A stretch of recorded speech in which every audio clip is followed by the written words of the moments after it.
Today, we're investigating the captivating world of matrix exponentials and the enigmatic Baker-Campbell-Hausdorff formula.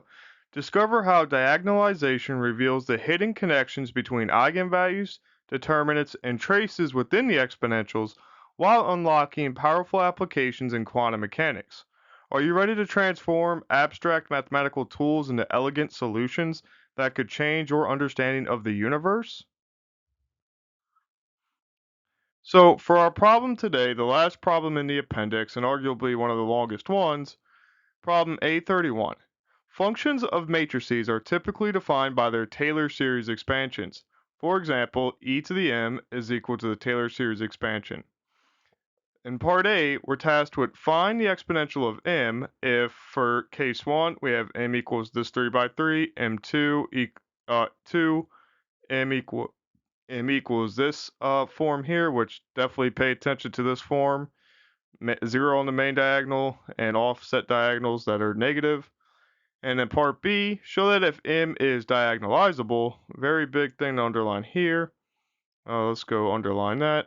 Diagonalizable, then the determinant is equal to the trace of m. Okay, up top.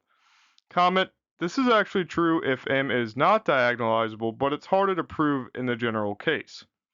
In part C, show that if the matrices M and N commute, again, pay attention to these key words, then we have our traditional, not geometric, but algebraic understanding of the exponentials as if the matrices were just regular numbers. Prove with the simplest counterexample that you can think of that equation A101 is not true in general for non-commuting matrices. This is the abbreviated version of the Baker-Campbell-Hausdorff formula. In part D, if H is Hermitian, very important, show that e to the IH is unitary, also very important for reasons we touched on last video. So for the calculations needed in this part, consider the matrices as follows, where we have M1 and M2 color-coded in blue and green respectively. And again, we factor the theta out so that we can really highlight this form here because we will need it later. So definitely remember it. Now, since the exponential is defined by its Taylor series, we know that by chugging out a few terms for these matrix powers, we can get a general trend of what's going on. So we see that m squared is just m1 times m1, so we multiply them over, row to column, row to column, row to column, and we see we get our first row here and zeros everywhere else. One more multiplication of this, we see that m cubed is equal to m squared times m. Note that we only have one digit up there that's non-zero, so row to column. We see that eventually the multiplication leads to a full zero matrix, so we can generalize this to any other form because the next one up, m to the fourth, 0 times our original matrix gives us 0 back. So all the succeeding terms after are just going to be 0. So by plugging this in, we see that the Taylor series for M3, that's where we got our first 0 term. And everything else has a 0 matrix associated with it, so all of those go to 0 and we don't count them. So now we're stuck with these three terms here, which are given as such, the identity, the matrix itself, and then 1/2 thanks to the Taylor series expansion, acting on this matrix, which again needs to be distributed to element-wise. Upon distributing and adding together, we see that this 4 divided by 2 gives us 2 here, and then we just add everything element-wise, and we see that we get a final matrix of 1, 1, 5, 0, 1, 4, 0, 0, 1. And all of that came from an exponential. Now again, the way that these exponentials work in terms of other mathematical fields is oftentimes in differential equations, which guess what? We have a lot of differential equations in quantum mechanics thanks to the Schrodinger's equation. So now that we did it for a 3 by 3 and we come up to a finite answer, a singular matrix, we have to understand that just because I have an exponential that's expanded in a series, I still result, generally speaking, in a matrix. Because of that, we need to be careful how we work with them because matrices are in general non-commutative in their multiplication. Moving on to the second matrix in this part, doing the same game plan here. We just take a few terms and square them. Now this one is really fun, and actually Numberphile did a video on it not too long ago. I will link that below so you can see their write-up of it, but it pretty much follows the same technique. So here, square means that I'm multiplying the matrix by itself. Go add row to column. We see that we end up with now a diagonalized matrix with the same terms on the main diagonal. Factor that out. Now that we have it factored out, this is the identity matrix. Since we have an identity matrix that comes from a square, we can make a generalized form for this. So let's get a few more terms to make this general form pretty easy to read. M cubed is equal to m squared times m. So plug in our old result here, right in that square spot, and then we see that via associativity, I times m can be done first. And we see that I, the identity, just gives us back whatever we're multiplying by. So we get back the matrix itself. For M4, we see that that's just m cubed times m. Run it through the same thing. We see now via associativity, we get m times m, which gives us this result up here. Plug that in, negatives cancel, so I'm left with now theta to the fourth times I. Once again, we see that the fifth power gives us a fourth power times the matrix, so we're going negative with the square, I, negative square m, a square here on the previous term I, and then a square here on this term with the new matrix.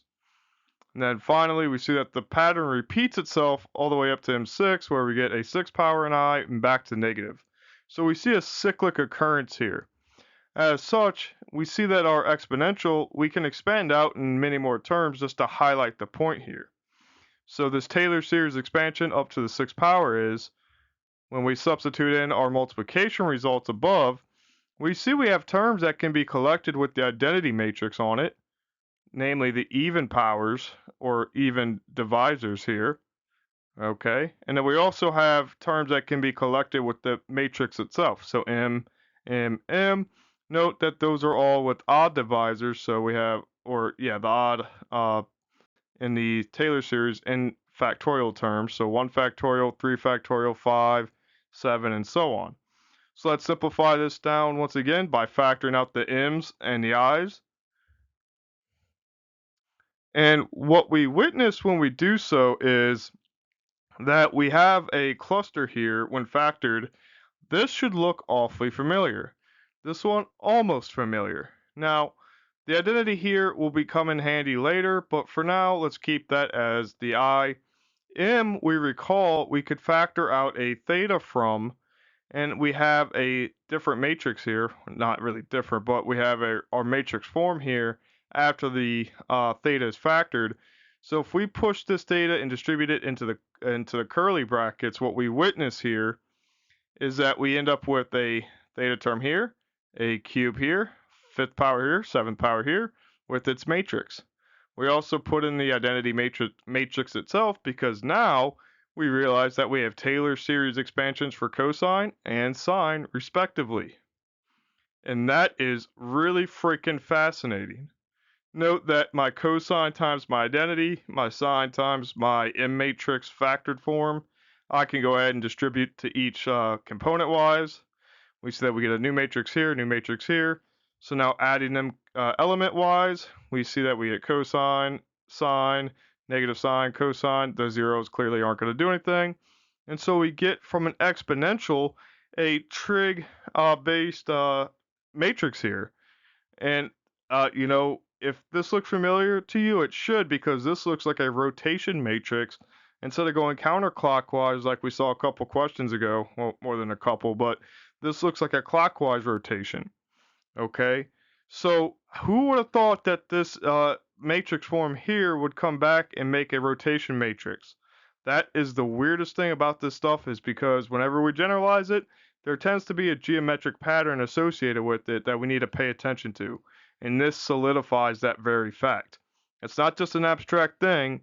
This comes into a finite world in the sake of quantum mechanics, where we can actually use it in a geometric setting.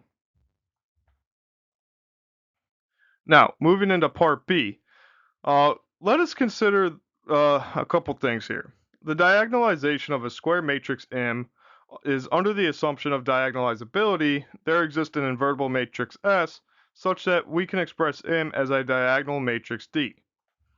And as we see here, to do that, we need to apply the similarity transform onto the matrix M of the matrix in question, M. From that, we get this diagonalized form, which has all the eigenvalues on the main diagonal. Pretty darn cool there. Now, the important thing to note here for this question, in order to prove the determinant of the exponential is equal to the exponential with the trace in the argument, we have to use the similarity transform, investigate the determinant property, and then investigate the trace property. So that's why we're going over this kind of reformatting everything and getting our game plan together. Now, from this, we know that since the similarity transform is able to be applied, we can apply it to the exponential equation. Okay, so we have s e to the m s inverse, and then we see that e to the m can be expressed as its Taylor series all the way up to its nth term. Now, of course, from here, we know that the squares, cubes, and n mean that we're multiplying the matrices out by that many times. Square 2 times, cube 3 times. Now, from here, we can go ahead and force fit something to make our forms work. And in particular, we can put i's in between all of these matrix multiplications, because we know that the identity gives us, the multiplicative identity gives us back the matrix itself that it's multiplying, so we're not losing anything here. But what this allows us to do is invoke the assumption of diagonalizability. And since we established that s was invertible, as such we know that I equals s inverse s in the multiplication. And then as such, we can go ahead and start to simplify this after we finish distributing the s and s inverse. So we see we have s inverse on every term. I stays put, I stays put, I stay put. But we still need to push the s and s inverse into those I components using this identity. So let's go ahead and do that next. So as promised, we're going to use the I is equal s inverse times s, and we restore everything we need to. Note that I'm going to go ahead and multiply I into s inverse here just to get that out of the way. Now we have this I times s inverse is just s inverse. Now, thanks to us putting the s inverse s product in between all the m multiplications, we can use associativity and switch which multiplications we do first. SM S inverse, SM S inverse. We have 2 of them here. We have 3 of them here. Guess what? We end up with a diagonalized matrix for this. We get the identity here, which goes there. Let me just get out the pen. Boom, boom. We have 2 of those. We have 3 of these. And guess what? That gets back to a Taylor series expansion form for the exponential. So applying a similarity transform to the exponential leads us back to the exponential of some diagonalized form. And the reason that this is important is because now, with respect to the determinant, we have that the determinant of e to the diagonalized form is equal to the determinant of SEM S inverse. And since the determinant of a product is the product of the determinant, we can go ahead and evaluate this as such as we see here. The other cool thing about determinants is that the product or the determinant of an inverse is the inverse of the determinant. So we know that this determinant of S inverse can go over to 1 over dot S, and that cancels. So we just showed by the equality of det e to the diagonalized form is equal to det e to the original matrix. Again, we've kind of seen the glimpses of this before, but now that we've seen it come back again in a full circle problem, you can't run away from these properties, and they are still amazing every time I see them. Okay, so the aforementioned transformation is indeed logically consistent with the fundamental properties of similarity transforms, particularly the invariance of the determinant under such a transformation as demonstrated in problem A28. Having established the determinate equivalence between the exponential of a diagonalizable matrix M and the exponential of a diagonalized form D, we can proceed to exploit this relationship to derive further results. Now, this diagonalized exponential tells us that we have the exponential of the diagonal for the Taylor series expansion. From that, we can go ahead and chug out a few terms just like we had done previously in Part A. What we realize here is that for diagonal matrices, row to column, we only get a non-zero number on the main diagonal back because this row to this column, everything is paired with a 0. This row to this column, everything's paired with a 0. That being said, wipe it on through, we're good to go. And then if we generalize this, we see that d to the n is equal to d to the n minus 1 times d. So put the powers there, put our diagonal matrix here. We see that we just have the diagonal elements to the nth power. And this, by the way, is what makes computing with diagonal matrices so much more efficient. Holy cow, it drops the amount of operations and compute time like crazy. So then applying these results to the Taylor series expansion, we have the identity matrix here with the 1 over 0 factorial coefficient. We have a 1 over 1 factorial coefficient here times the first diagonalized matrix, a 1/2 on the second or the squared diagonalized matrix, 1 over 3 factorial, and so on. Now in the PDF, I did a bunch of more terms just so we have a clear, concise pathway to the answer. And so for the patrons, you have that covered. That being said, when we add these all up component-wise, we see that we have 1 plus the first term, 1/2 times the second root squared, 1 over 3 to the factorial, the first root cubed, and so on. And we have that across every main diagonal term. And guess what these are? These are exponentials of the distinct roots that we have. And now that making sure that e to the d gets the same on every component or every element in the matrix, that is fascinating beyond belief, and why we love, once again, the diagonalized nature of matrices. If we can have them, then we're good to go.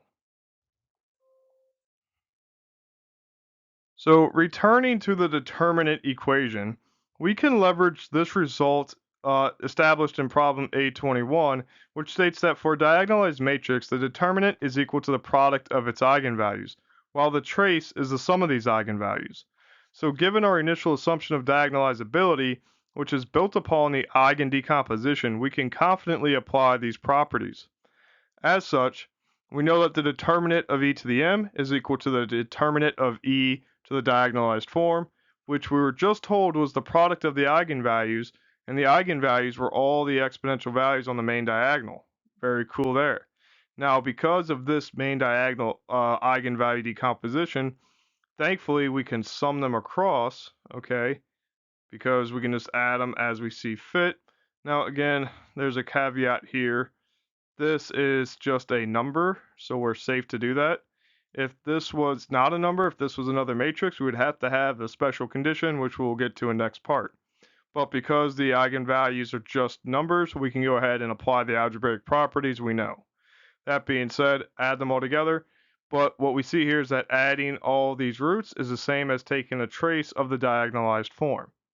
So what happens now is that we have to prove that the trace of the determinant, or the trace of the diagonalized form, is equal to the trace of the original matrix. So the subsequent objective is to demonstrate the equivalence of TD, TRD, and the trace of M. To accomplish this, we utilize the property established in problem A17, which states that for any two squared matrices T1 and T2 of the same dimension, the trace of T1 times T2 is equal to the trace of T2 times T1.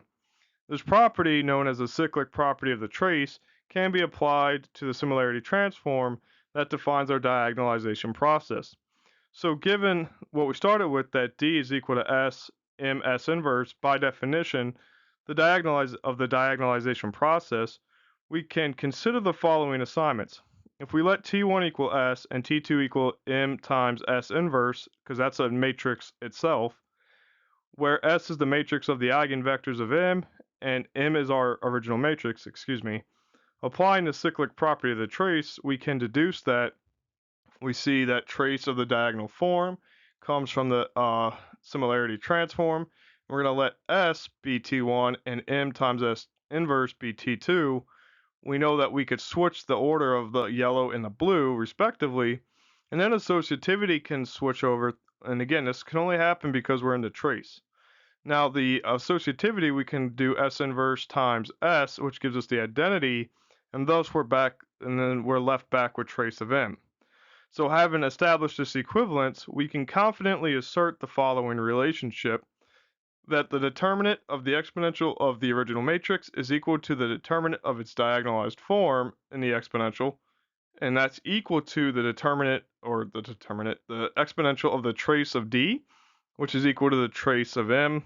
Of course, this is what we set out to do, and this result right here in the middle, holy cow, is that very valuable. Not only can the eigen decomposition tell us things about the determinant and the trace, but when we exponentiate them, which is going to come in handy in quantum mechanics a lot, I have to tell you now, go back to chapter 6 where we talked about transformations and unitary transformations explicitly. You will see why this is very, very much needed. So moving on to part C. So the expression under consideration is a simplified form of the Baker-Campbell-Hausdorff formula. It is crucial to note that the matrix multiplication is generally non-commutative. However, under the specified assumption of commutativity, matrices adhere to the algebraic rules analogous to those governing ordinary numbers, as we saw with the eigenvalues in the matrix exponential form. So for non-commutative matrices, the proofs are a little bit more tedious, and I linked to a couple of resources that can help with that, because sometimes a general form is very helpful depending on what you're working on. And so this is a very common question and is used a lot in many other texts. And there's several forms of proof.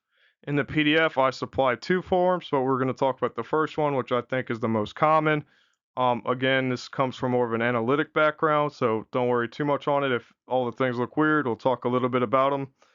But to start the proof, we need to go ahead and put some baseline assumptions down. And here we say let A be an associative algebra over a field F, and X, the matrix in question, is an element of this associative algebra. To make sense of the exponential, which is defined via its Taylor series, we surely want F to have a characteristic of 0 and A to be a unitole so that we can put X to the 0 power equal to 1. So if X and Y are elements of the algebra and they commute, then we could say that in the definition of the series expansion, e to the x plus y, we see that we have our x plus y up here to the nth power. Now from this definition, we can go ahead and expand this using the binomial theorem, which has the binomial coefficient here, and we see that the results of the expansion lead to x to the k and y to the n minus k. Again, this binomial theorem is coming out of things that we saw back in Algebra 2, and most people didn't think we would need it. But it turns out that when we're looking at general cases for these things, they're definitely very helpful. Now, another great insight into this can come from the binomial coefficient itself, because combinatorically speaking, that's equal to n factorial over k factorial n minus k factorial. But this n factorial and this n factorial can cancel. What we see that what we witness after this cancellation is that we have matching indice pairs where we have x to the k, k factorial, y to the n minus k factorial. So if we do a substitution on these and realizing that k goes from 0 to n, but n goes from 0 to infinity, we can kind of sum diagonally with both indices, but we still have a matching because if we go from k equals 0 to n, but n goes to infinity, k will also end up at infinity.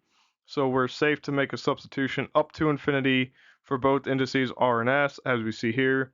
Then we could split them up for their respective indices, and that gets us back to e to the x, e to the y, as we had desired. Now, a word of warning, if the x, y does not equal yx, if the matrices do not commute, then this step on the binomial theorem and the binomial expansion would not work. Because remember, in Pascal's triangle, things like that, we had it to where we could switch the order in order to make this generalized form. So if commutativity isn't there, then this form breaks down. Again, there's a lot left and another analytic way of proving this with defining a function and integrals. So if you want that, go check out the page, the Patreon page, and you can download the PDF with all the resources in it. Feel free for that. Now, there was a lot of yapping about some of these weird terms like a field, characteristic 0, the algebra being unital. If you don't have experience with that, there's a great professor on YouTube, Friedrich something. I'll have to find his channel and post it. But some of the basic characteristics of here, I'll just go over. The field F must have a characteristic of 0, which I have a link to a description for that too. This requirement is crucial because 1, it ensures that the denominators in the series for n factorial are well defined and non-zero. Very important there. 2, it allows for the proper calculation of each term in the series without running into issues of division by 0, which is the same thing as above. Now the whole concept of characteristic 0 is that how many times do I have to multiply something to get back to the additive identity? In this case, we can't, or the identity. So we'll have to go ahead and let you read about that in your own time because it is very important, especially if you want to get into field theories and the characteristics there. Now, as far as the algebra properties, the algebra A must be unital, which again is another link for if you're interested in that.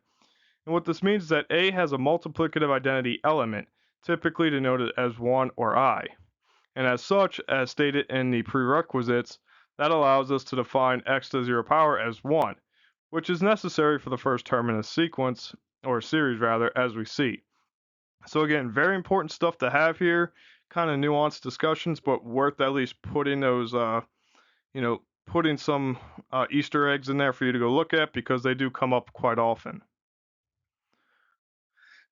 Now, for the second part of this, if we want to demonstrate that the relation e to the m, e to the n multiplied together is equal to e to the m plus n does not hold universally for non-commuting matrices, all we have to do is find a counterexample.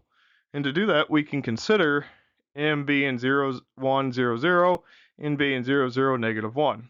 And we'll see why we chose the n to be what this is, because it's actually really clever.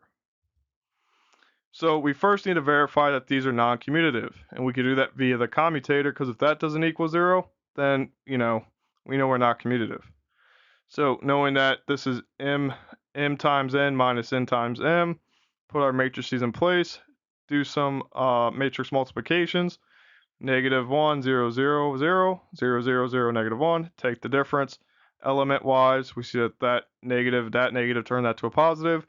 So we end up with the matrix with the form negative 1, 0, 0, 1. Again, does not equal 0, so we know we're not commuting. And now we can actually verify via counterexample that this does not hold. So now we can focus our attention on the left-hand side of A101, which was the multiplication of two exponentials. And as such, we see that we can employ the strategies used initially with respect to finding what the exponentials were, take a couple terms, see what happens when you multiply them. M squared equal m times m, we see we get a 0. And since we know we get zeros, we know that this term is a limiting term, so everything outside of that goes to 0, so we can cancel them out. And so e to the m is just I plus m. Add them together element-wise. We see we get 1, 1, 0, 1. Do the same thing for the n. We get another 0. And as we see, n squared and higher cancel. Add them together. We get 1, 0, negative 1, 1. Thus, when we multiply e to the m and e to the n, our form here, we get the matrix 0, 1, negative 1, 1. Not too crazy, but definitely something. Now let's see if the right-hand side has anything to say about this. So now the right-hand side says that we have to add the matrices together and then find the exponential. So note that when I add m and n together, I get this form of 0, 0, 1, negative 1 on the off diagonals, which I could factor out a 1 here, and we get this matrix. Now I told you in the beginning of this that you're going to want to remember the form that happened on part A with that matrix. And it comes full circle now, no rotational pun intended. And we see that from part A, we had matrix 2 that looked at the form 0, 0, theta, negative theta. Factor that out, we get 0, 1, negative 1, 0. See, same form here. And we know that from there, we see the exponential of this matrix led to this. So if this is the case, we get to set theta equal to 0 since that's our scalar coefficient outside, or scalar multiple rather. And when we do that, we have e to the m plus n equals a bunch of trig functions, but that does not equal 0, 1, negative 1, 1. So in general, this form of e to the m, e to the n does not equal e to the m plus n for any non-commuting matrices is true. That does not hold, okay? Now, you should try these with the diagonalized and commutative matrices of problem A25 and A26. Really cement that. Secondly, we did a problem that invoked this Baker-Campbell-Hausdorff formula back in chapter 3. So if you want that, go check out 3.29 because that actually shows you what happens when we don't have non-commuting matrices. Now, finally, we get to our last part. It's been a long video, but a very fun one. If we consider a Hermitian matrix, again, be very careful with our definitions, h dagger equals h, we see that we have e to the I h. Again, this is where we start to see the implementation of it in quantum mechanics and not just some arbitrary mathematical concept.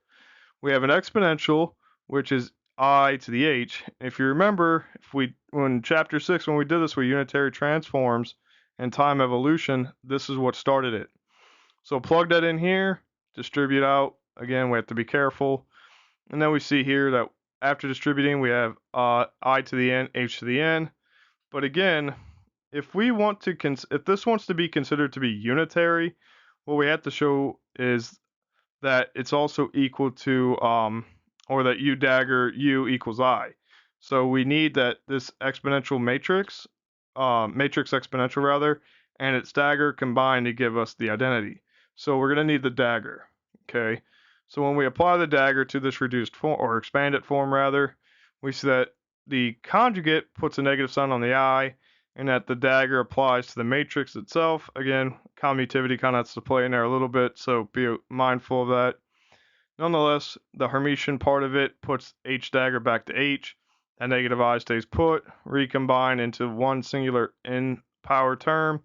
That joins us together to find that e to the IH dagger is equal to e to the negative IH. So let's be careful here. What we see is that we have u dagger u based on the definitions that we need to satisfy for unitarity.